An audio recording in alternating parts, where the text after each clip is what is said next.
This is Madwoman by Chelsea Bieker. Clove lives the life of her dreams, a loving husband, two gorgeous children, a beautiful home with organic foods and a full closet.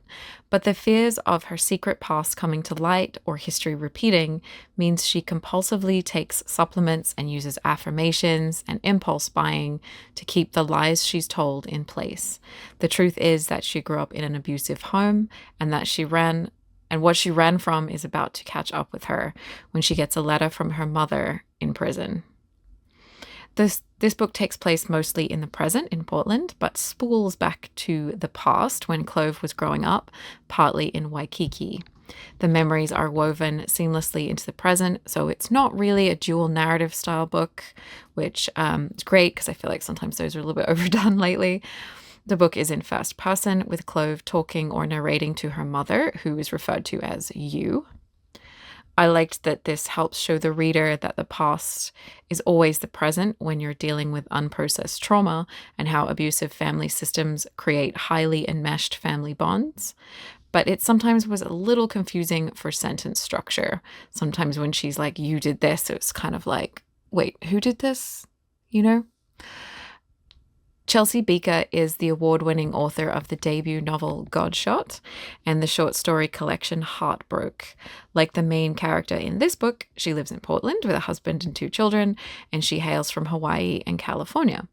The book is dedicated to her own mother, which I thought was quite interesting. I haven't read any of the author's other work. Yeah, that's all I have to say about that. I liked the hook of finding out what happened in Clove's past and how it was going to play out. It sort of gives it a bit of mystery, or sort of maybe even a domestic thriller kind of a hook. And I think the plotting and pacing is quite good. But the book really shines in its character study aspect. We're very much in the mind and heart of Clove, a name that she chose for herself, reminiscent of the herb that helps with toothache, a pain often ignored to avoid the greater pain of going to the dentist, which is sort of pertinent. And also a word for slicing in two, an old word to clove something in two. So it's a very good choice of name. I thought that was kind of cool. Clove is a woman with a kind of imposter syndrome, trying to come across as someone with her life together, someone wealthy and aspirational, someone who she thinks she should be or sort of always wanted to be. And I think the book does a good job of showing how she's had to figure out every small thing on her own, which is common in adult children of domestic and other abuse, where focus was just on other things. In some ways, people like this can be more mature than their years, or their peers, and yet much younger in the sense of basic life skills. So they might be sort of have taught or been taught or have learned how to survive, but not how to do laundry, how not to parent, but not how to be a good parent. So Clove has higher standards, almost perfectionistic ones for herself than regular people or people around her, because she's so afraid that there will be a slip and she will become her parents, or that she'll be exposed as what she is, or what she thinks, the reaction she expects from people.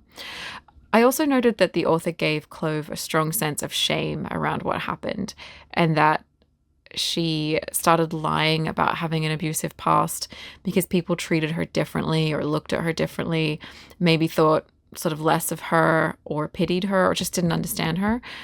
And I think this was a really good choice on the part of the author. It's not just a catalyst for the problem she has and a way to create a dramatic premise. It's also a very real thing that abused, people or adult children of abuse often keep their parents or partners' secrets and carry shame around what's happened to them. And they just don't want to be seen as different. They sort of long to finally fit in. So that choice of hers sort of makes a lot of sense for her character in a way that I really liked. So this book is an excellent portrait of an adult who grew up in an abusive home.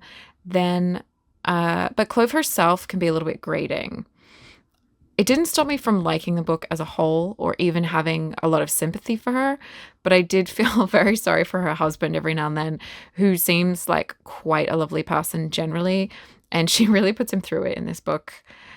In fairness, with the way she's written as a bit self-absorbed and kind of taut as a wire, like very tense. I'm not sure how he missed that something is up with her, but people do ignore things like that sometimes, and it's not like you would ever guess. So, it makes sense. But Clove as a character is often making immature, irresponsible, impulsive, selfish choices throughout the book. And it definitely makes sense for her to be that way. It feels sort of real, I guess. It makes for a lot of drama and for good dramatics in the story. But I didn't like a lot of those choices. I don't think everyone would make those choices. I think I didn't like her, but I liked the book. So, yeah, I mean, on the whole, it's very interesting, very well written, and the author clearly either researched or has some experience with this kind of psychology. For that reason, it's well worth a read.